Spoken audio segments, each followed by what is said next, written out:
You know how it was used to be assumed in the old days that if there was a business, the men would run the business? Are any of you from business families? Do you know that that's often the assumption, that men will run the business? So I think things are shifting. I know we heard from Katrina that things are shifting at a slow pace, but they are shifting. And we're going to introduce in a moment from now 3 businesses that are actually led by women. And I want you now to take your seats so I can bring them on stage. They've been waiting patiently for us to end this session. Can I ask you all to take your seats or just sit where you are? Please, excuse me. Can I ask everyone to take their seats wherever you are so I can get started with the next conversation? Yes. Guys, I need you to take your seats now. Hello, hello, hello. Sit, please take your seats. I can't bring out anybody if you're moving about like this. Okay, we're going to give this a minute and then I'll introduce my next panel.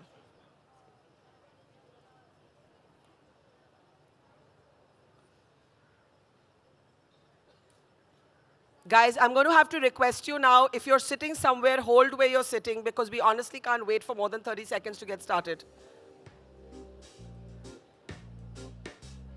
Can I ask those who are standing to just quickly take these seats? Okay, I'm just going to get started anyway. Everyone sit down, please. Sir, excuse me. Just sit, please. Come. You all are giving me a tough time and not letting me start. So help me here and sit down and take your seats, please. Thank you. Okay, there was somebody here who spoke about being from a business family and the assumption being that the guy will run the business. Who was that? There was a young woman here who raised her hand at that. Come up. Come up. Come up quickly, quickly, quickly. Yeah. So tell me, what is this assumption about that only men inherit businesses and then run them? So I come from a typical Gujarati family, and when I was young, I told my dad that I'd want to grow up and take on his business. And I was told that, no, that's not your job to do. You figure out your own career, but let the men do. And we're in a real estate business, so it's only a men's job, not for women. So you wanted to get involved in the business, but you were not allowed to? Yes. Do you feel angry with your father for that? No, in a way, I'm very glad he said that to me because he also told me, in a way, my dad's the first feminist I know. And But he didn't let you run his business? yes. Do you have a brother? No, we're 2 sisters. So he still didn't want the 2 of you to come into the business? His idea was that I'd want the 2 of you to make your career from scratch so you realize the value of it. So do you feel exasperated? Do you feel that businesses still lean towards the men in the family running them? Absolutely, because my cousins are always allowed to take on and nobody tells them anything. But my dad has a smarter way to cover it up. So we're still debating on, you're not really a feminist, you didn't allow me to. So what I'm going to do now is introduce 3 women who are actually running their businesses. You heard from this young woman here saying that she wanted to take charge of her family's business. Her father didn't let her. I do hope that you are able to persuade him and fight for your rights. Okay, but let me introduce our guests now. Our next panel, 3 young business leaders who are running their businesses, not like that young woman who wanted to take over dad's business and dad didn't let her. And we're going to have a very interesting conversation about whether there's a generational shift in leadership. Women my age at 47 have a certain idea of what leadership is. I think the next generation might have a totally different idea. So let's bring it on. Let's first welcome on stage Priya Agarwal, director of Vedanta. Let's please put your hands together to welcome Priya. Hey, Mumbai audience, do better than that. Thank you. May I also welcome on stage, you heard from her very candidly, talking earlier, also trashing our food. Upasana, can I please have you back? Upasana of the Apollo Group. Upasana, I haven't forgiven you for saying that our food is all unhealthy and nonsense, huh? No, I'm joking. Welcome back. Upasana is with the Apollo Group. And Ashni Biyani, the Managing Director at Future Consumer. Ashni, can we please have you on stage? And dear audience, can we please welcome these 3 wonderful business leaders. Hi, Ashni. Okay, and in conversation with them, hang on, I'm just being asked, giving all kinds of directions in my ear, and then they tell us that women can't multitask. I'm having a conversation with you. Okay, 1 minute. There are many mics here. Just use whichever works. I can't decode these mics right now. Okay. In conversation with them, Radhika Gupta, the Chief Executive Officer at Edelweiss Asset Management Limited. Radhika, can we please welcome you on stage?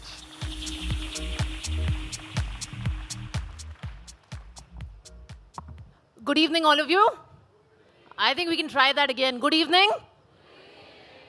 So it's a delight to do this, and I've moderated many panels before, but this one is special because I've got a group of 3 young people and 3 women, all actually 35 or under, running family businesses, and I don't think I've ever had that opportunity before.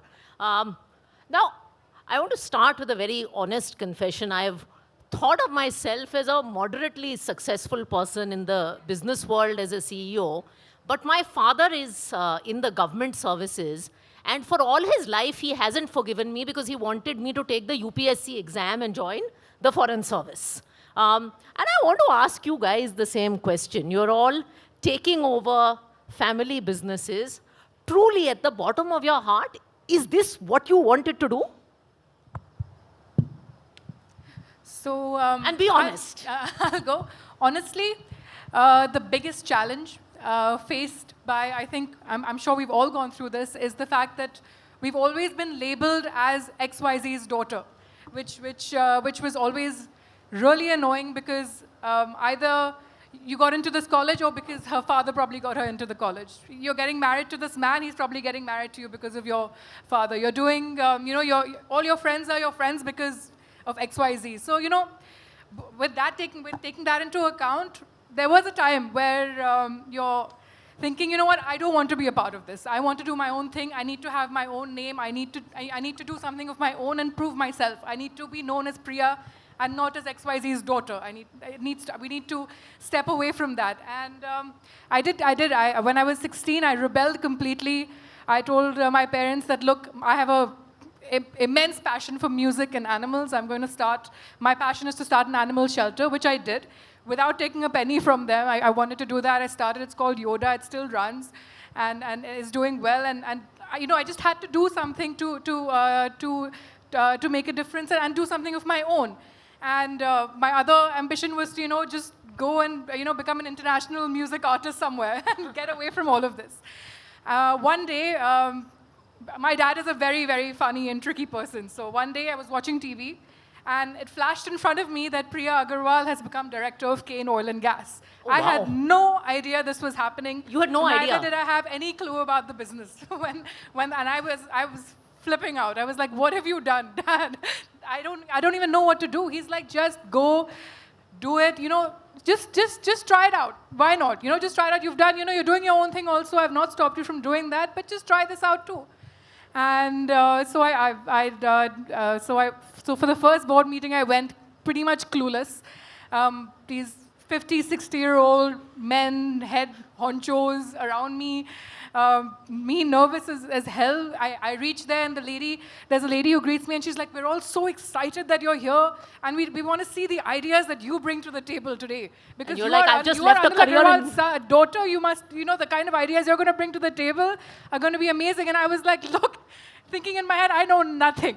I am completely scared. But when I started, I realized that this whole task has its challenges. I can make my mark here. I can do something that I could represent at some point. And so I started the process, and I'm on it. I'm in the process as we speak.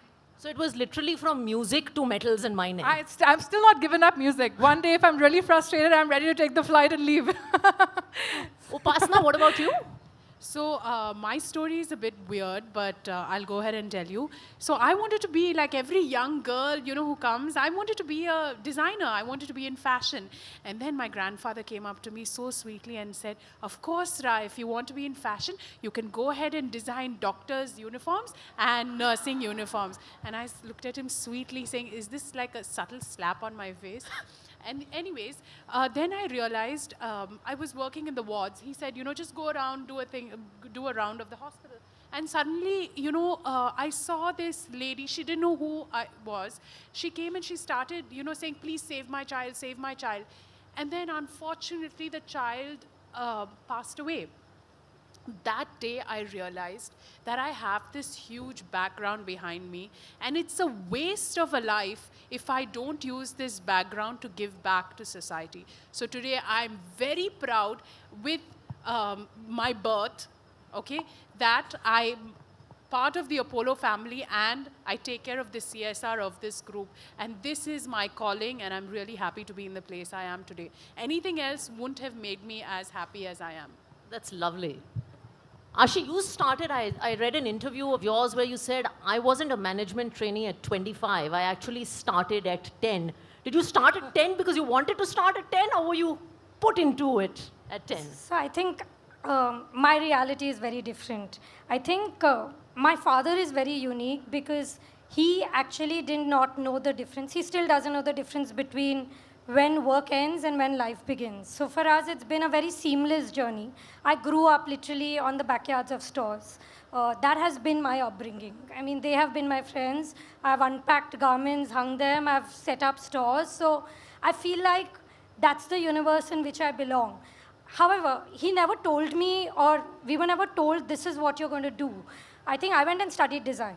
The reason I studied design was because I wanted to be a generalist, I wanted liberal arts education, and thought, yeah, that's a good way to go. When I came back, all that I wanted to do was make a difference at a large scale. And there's no better opportunity than living with consumers, impacting consumer life on a day-on-day basis, and guaranteeing the small joys of life through the mere act of consumption. I think I found deep joy in it. I think it comes to me very instinctively. And I've loved it. I mean, I think my journey from there on has been very, very organic.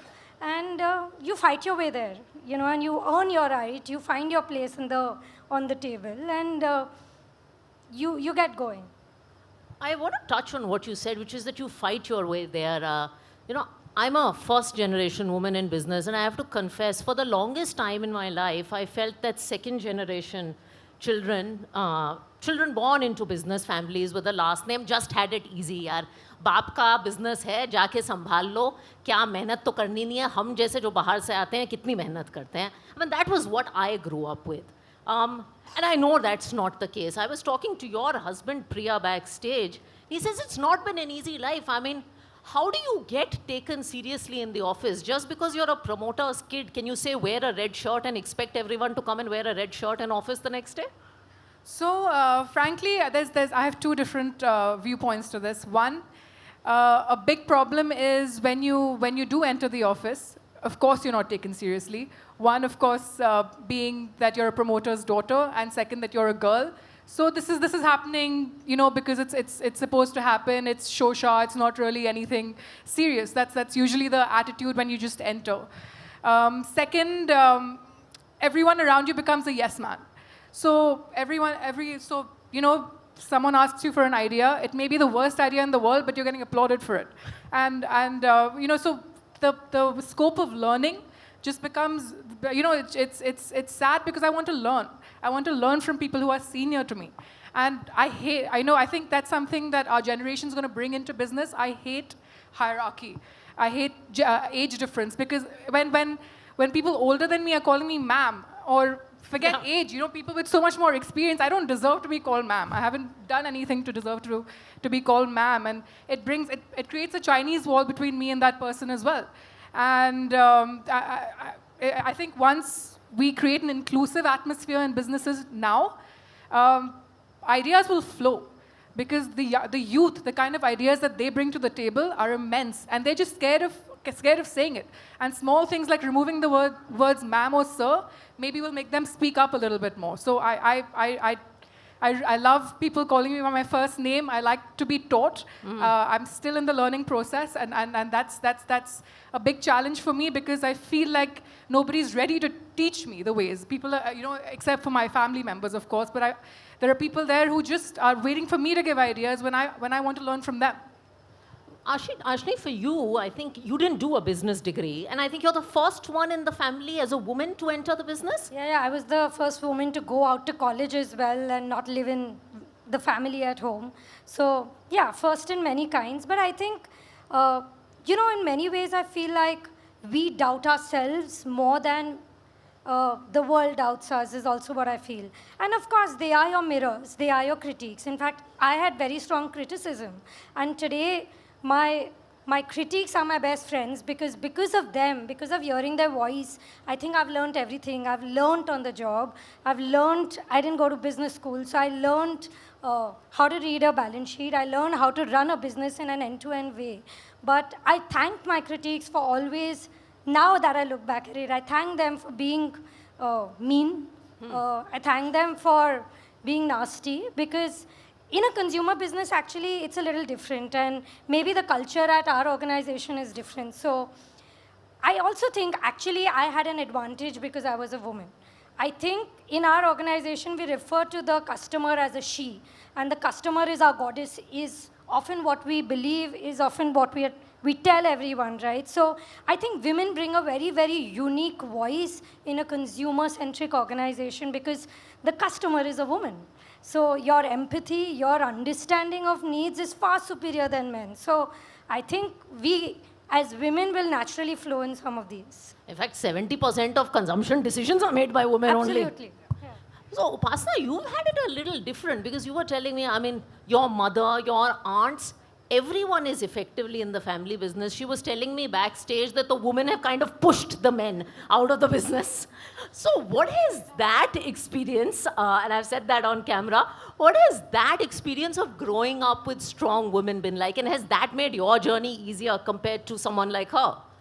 Of course, it hasn't made the journey easier, but yes, it's made it, it empowers me. So, there are 4 women who work in the business where people trust their lives. They trust Apollo with their lives, and 4 women are taking care of that.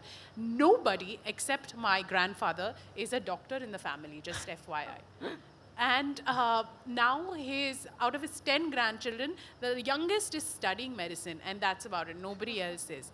And then coming back to this, I just want to say that I am the 3rd generation. So the first generation sows, second grows, third blows. Yes. And I'm in the blowing generation right now. But all I want to say is that I'm not going to blow anything, okay? Because everything is in a trust. My grandfather is very smart. So you can't blow anything? No, I can't. And the thing, what I want to say is that, yes, I have been born not with a silver, not with a gold. I've been born with a platinum or a diamond spoon. But let me tell you, it comes with its own set of pressures. And if you want to take my place anytime, take it. Life is tough, tough, tough, tough. Because I'm compared to my mom or my aunts on a daily basis. If I make one dumb remark in a business meeting, they look at me like, what the hell is she thinking? And the same thing is with my husband. My husband is compared to his father, Chiranjeevi, every shot. And everyone on set is looking at him. Now just imagine that. Imagine, I've been married 7 years, okay? And I've been asked this question so many times saying, why don't you have kids? Just imagine the pressure on my poor kids. 4th generation. No, that's just an excuse. No. But all I want to say is that if you're born with a platinum spoon, it is tough. It is tough because you have to live up to a certain expectation. And, starting from scratch is easy. For my grandfather had it very easy because he was the first man who built Apollo hospitals. There was nobody else. It was easy. He had the first advantage. And look at me today. I have compared to so many people. So I think when you have nothing to lose, you gain a lot. Absolutely. You When can you have definitely so be a much to lot do. freer. You can definitely be a lot freer. So this is a tricky question to ask, but you as the younger generation, are there fights with the father or mother? Are there disagreements on strategy? Are there disagreements on how to work on the small things and on the big things? Maybe Priya, I can start with you. Yeah, absolutely, all the time. But I am lucky. I am lucky because my father is a very progressive man. He, for 45 years ago when he got married, my grandmother told him that his wife, my mom, has to, cover her head, has to wear a sari all the time. He said, no way. She's wearing jeans or a salwar kurta, whatever she's comfortable in. So he's very progressive. So that's an advantage that I had to my side. But still, because of a hardcore business like metals and mining, which is a very traditional, male-dominant business, there's certain ways that a woman so-called has to behave or dress or, come across as, the kind of youthful energy that I want to bring. I want to bring this kind of inclusiveness, hire individuals or non-graduates. It's, the company's filled with IITians and IIMs, which is amazing. They're smart people, but I feel like strategy will grow even more if there are non-graduates who've not studied, who've done other things, and achieved other entrepreneurs who've achieved other things in life. They should come into the business. Why only IIMs and IITians? People abroad, for example, Apple, 50% of their employment are non-graduates today. Which is amazing. So and people who haven't had the opportunity to study and have the brains, everyone should be given a chance. So things like this, we do have some quarrels over about how business should run, how things can change, and how we need to modernize. But he is progressive, so he does relate, and he does have that energy where he wants to make our company youth-oriented, diversity. We're not 50% diverse and everything, so it's good. He apparently insists on hiring women, right? He insists on it. At the junior level, you give preference to a woman over a man. He insists on it. He says, now in India, I have to insist on hiring women. I want to increase the number of women in my company. I have 15% now. I want to make it more. That's the first step. Once I feel like I have achieved that target, the second step is to make sure whoever is given a job is given because they deserve it. Doesn't matter if it's a man or a woman or whoever or none or both. Everyone should get a chance. They have the brains, they have the ability. None of this should matter. So, Asha, yeah, terrific. Round of applause for that. And I hope many more corporates can start doing that.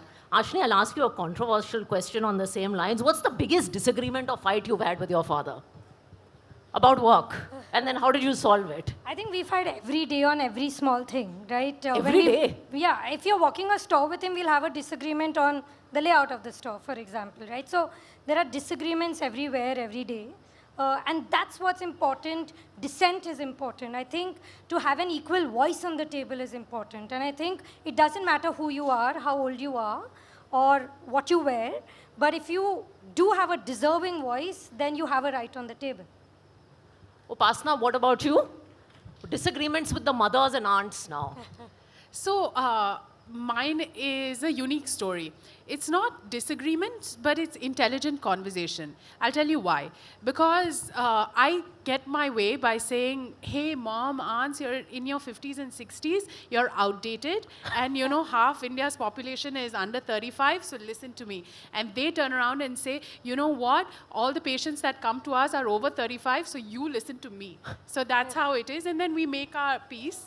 And it's a lot of intelligent conversation going here and there. And, one thing is, in my family, the major thing is adaptability. My grandfather was alive when there was no phone. Today, we can't imagine life without a phone. And so, he's seen that. And in healthcare, with technology moving at such a fast pace, I think it's really important that adaptability plays a huge role. And people have an open mind to take anything that comes. I want to end with one thought, and many of the women in offices, I mean, this is something I've heard in corporate India all along. It's that women don't like women don't get along with women. And I was just talking to Ashni and Priya backstage, and Priya was telling me how she has been an inspiration for her because she came 5 years later. So among all of you, how do you find that sense of friendship, sisterhood, inspiration? And I hope you don't believe that women don't get along with women. No, I think we have to be a tribe. There is no option that we have out there. And the sooner we accept it, the better it is. First of all, I have to say it out there.